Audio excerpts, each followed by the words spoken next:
What's up, everybody? My name is Josh Yamamoto. Welcome to Upper Deck Options. So I wrote an article earlier today about Mullen Automotive. It was a news journalism style article, so I didn't really put in my opinions on the matter, but I wanted to explain why there is such a disconnect between Mullen and the efforts that the company has made in terms of forwarding its electric vehicles. Why is there a disconnect between the efforts that it's making versus its terrible stock price performance? I think either it's year to date or I think it's year to date. The stock is already down something like 40%, or in the trailing month, something really wild is going on, and in a bad way with Mullen. So, what gives? Earlier this week, there was the announcement that the Mullen 3 electric truck, the forward cab chassis, I forget what the designation is, but it's it's basically an electric truck, and it received CARB certification. So that makes the Mullen 3 eligible across all states in the union. Given that has positive implications, why was Mullen stock falling on that day, and why is Mullen continuing to fall on a longer term basis? I believe, now I can't really say for 100% certain, but I believe it has to do with a misunderstanding of a short squeeze. So you have people who really believe in Mullen, that's ticker symbol MULN. You have people who really believe that this thing could skyrocket, and it potentially could. When you look at the short interest as a percentage of float, it shows 20.42%. Usually short interest as a percentage of float, if it's 10%, that's pretty high. If it's 20%, it's extremely high.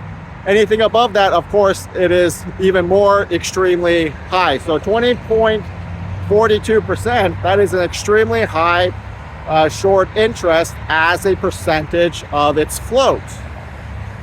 And if you look at Fintel's short squeeze score, they have a proprietary mechanism to grade the probability that a particular security could benefit from a short squeeze. It comes out to 90.89 out of a 100 score index. 90.89 out of 100.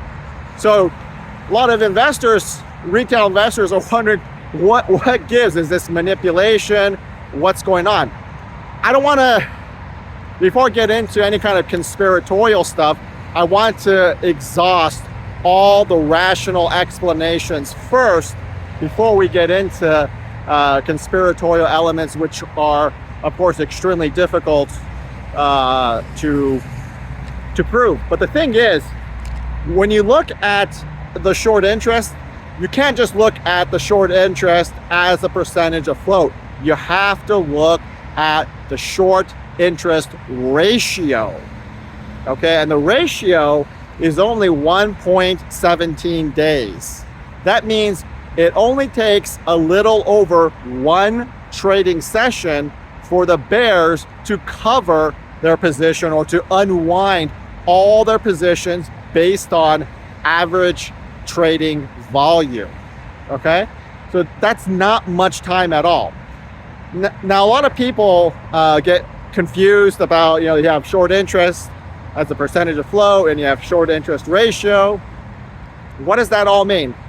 Imagine, this is a rough example, obviously, okay?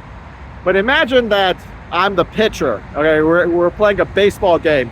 Imagine that I'm the pitcher, right? And over here, you have the batter, okay? right, so I'm the pitcher, and I'm throwing a couple of wild pitches, and so the count is now, let's just say, the count is a hitter's count 3-1, or let's just say I'm really behind on the count and I'm behind 3-0. So I threw 3 balls, no strikes, okay? That is a lot of pressure on me. That's called having, that's the equivalent of having a high short interest as a percentage of float, okay? You know, when you're behind by a 3, as a pitcher, if you're behind on a 3-0 count, that's extremely high short interest, and that's what Mullen has. So then the question becomes, well, how come we aren't moving ahead in the game? Is it a conspiracy? No, because when you look at the short interest ratio of 1.17 days, there's nobody on base, right? There's nobody. Let's just imagine there's just nobody on base, nobody on first, nobody on, especially there's no runners in scoring position. Okay, there's no, as a pitcher, I don't have to worry about the guy on second base, and I especially don't have to worry about the guy on third base. So if I just have high short interest as a percentage of float, all I'm worried about is the batter at the plate. I'm not worried about all these other guys, because there are no other guys. Now, this would be a lot different if I was behind on the count, 3-0, it was behind on the count, and I had runners, especially runners on second, runners on third. Hey, maybe the bases are loaded, okay? Maybe the bases are loaded. And if the bases are loaded, that means I have really high, extremely high short interest ratio. And what that means is that I have extreme pressure on me. When the next pitch that I throw on a 3-0 count, it better be a strike, and it better be something that this batter cannot hit. Because if he gets anything on it, there are runners in scoring position. There are runners everywhere. So that's what a high short interest ratio is. You got base runners. It's a much more pressure situation. So I have to disagree with Fintel's calculation on. It has a Fintel, proprietary score, short squeeze score of 90.89, almost 91. I have to disagree there. And the reason I have to disagree, because you don't have runners you don't have base runners, period, and you don't have, and that logically means you don't have runners in scoring position. The short interest ratio of 1.17 days is not going to do it for you.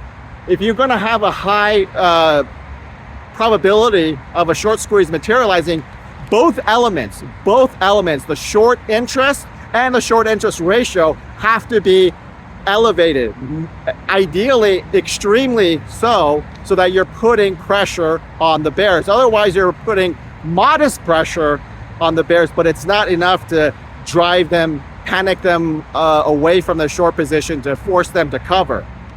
Okay? And the other point is, well, how come we have such high short interest as a percentage of float, but very minimal short interest ratio? Why is that? Well, one of the things I believe is going on is the short borrow fee. The short borrow fee right now, the last time I checked, was 93.95% APR. That's 94% APR.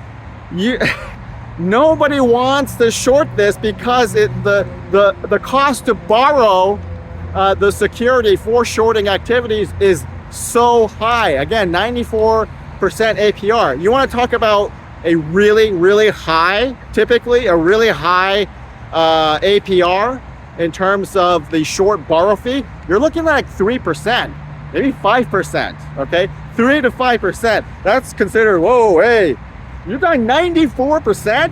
94%? Nobody wants to short it. That's the problem. Everybody's poodling, right? or hodling, whatever you want to, however you pronounce it, everybody's holding on.